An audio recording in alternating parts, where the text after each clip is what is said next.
Binatilyo patay matapos umanong makuryente sa isang construction site sa Batac, Ilocos Norte. At 5 patay matapos mabangga ng kotse ang 2 tricycle sa Eastern Samar. Narito ang report. Sa Balanghiga, Eastern Samar, 5 ang patay matapos masapol ng isang kotse ang 2 tricycle. Base sa investigasyon ng pulisya, nawala na kontrol ang kotse habang binabagtas ang National Highway.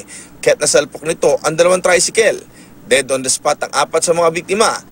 Sinugod sa ospital ng 3 sugatan kung saan doon na binawian ng buhay ang isa pa sa mga biktima. Nagpapagaling naman ngayon ang 2 pang biktima sa aksidente. Hawak na ngayon ng mga pulis ang nakabagang driver. Patay ang isang binatilyo matapos umanong makuryente sa isang construction site sa Batac, Ilocos Norte. Ayon sa magulang ng 12 taong gulang na biktima, umakyat ang biktima sa tuktok ng buhangin, nakatapat mismo ng linya ng kuryente nang bigla umanong nangisay.